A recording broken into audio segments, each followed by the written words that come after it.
Hi, my name is Tyson Carter. Been in the U.S. military for almost 18 years now, and for 4 or 5 months out of the year, this is what I do. Christmas lights. Sort of nuts about it. Crazy.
You know, before I went on this deployment in 2014, uh, we strung up icicle lights around the house like most other people do.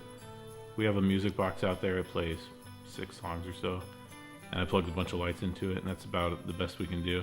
And it was fun and all, but in 2014 the ship went on a 10-month deployment, and there isn't a whole lot to do on a 10-month deployment besides think about how you're going to spend money, or what you're going to do when you get back home.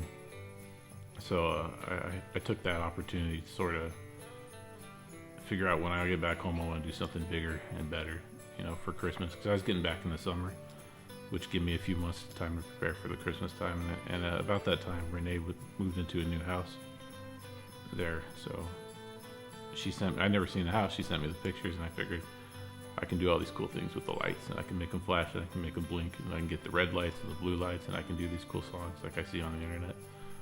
So when I came back, it didn't happen that year. The next year, I put up a few lights to some blinking flashing music, but it wasn't really anything too exciting.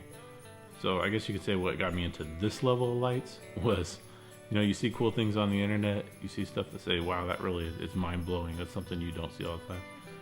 You see maybe bits and pieces, half a dozen of these light shows on the internet, and you just got to think to yourself, like, why can't I do that? Like, what's so impossible that these guys are doing that I can't do? So it's all about just the initiative and the drive to do it. And that's something that took me about a year, I think, just trying to figure this out. And that's what I tell anybody. It's all about the planning. So a level of lights like this isn't something you can just jump into. You can't just plug them in and then they start bouncing to the music. Something like this is something you have to really think about, plan for. And when we lived in that other house in Lakeside, it's something I thought and planned for probably about a year and a half before I actually started on that show in 2017. And that's what kind of got me into this, and here we are in a different house, and a year later, this is what I got.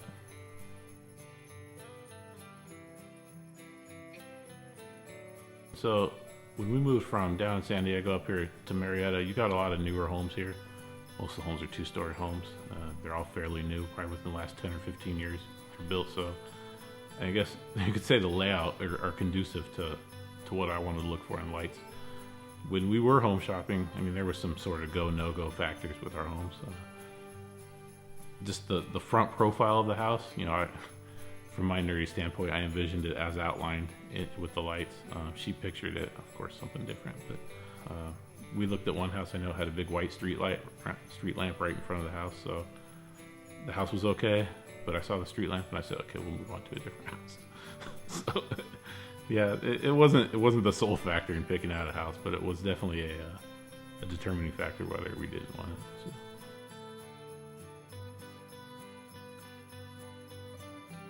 And that's one of the trickiest things for me, is because I'm such a technical guy, and I have been my whole life. I've always been a technical guy. I mean, the stuff I do is in Excel, and it's it's very, you know, you got it all planned out. You work on this whole thing with the voltages and the amperage and the distances and the data packets and all this stuff, and the lights and the light count and all that's, I would say, relatively easy for me, because that's hardware. That's physically building stuff. But when you talk about the creativity part, that's where it really comes. It's challenging for me because I'm not an artistic kind of guy. No, I've never been involved in anything artistic.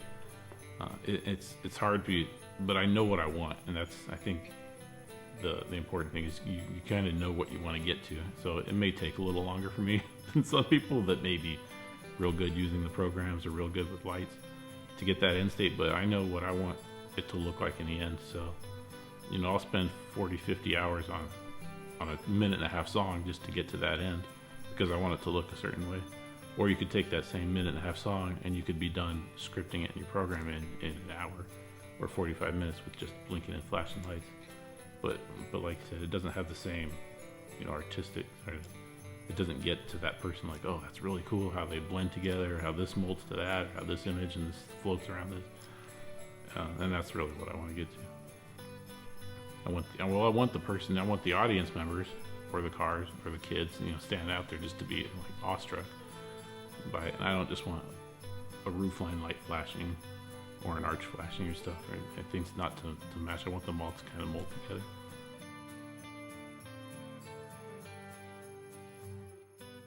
I do it partially because I want to be able to know that I can do something that's sort of advanced, you know, beyond pushing my own skill level. I mean, that's one reason I do it.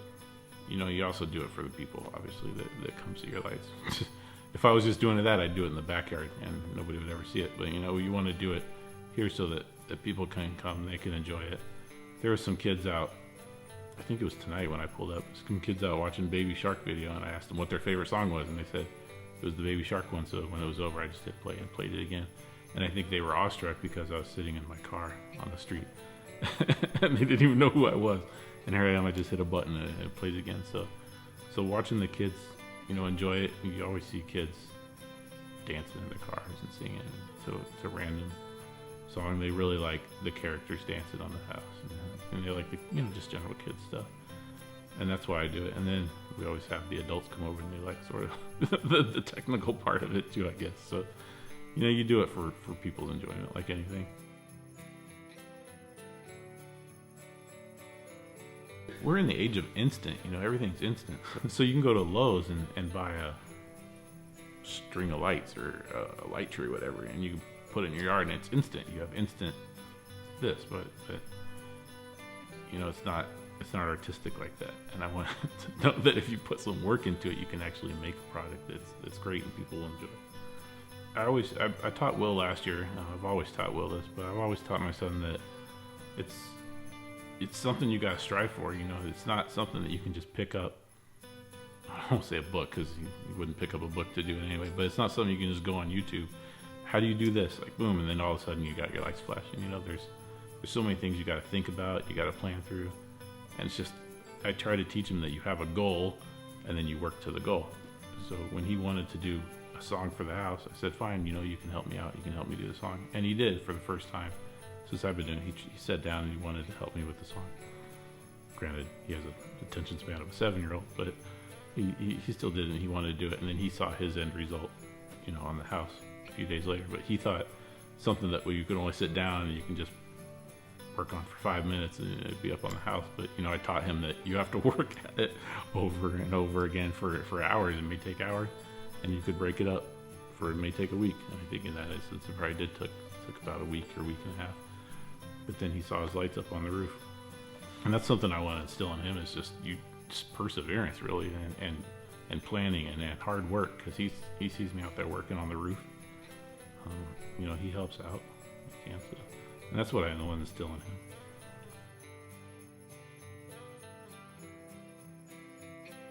Just putting up lights on your house it's fine. Like, who cares? Like, it's great. Everybody has Christmas spirit in their own way. Nobody has to go out and spend.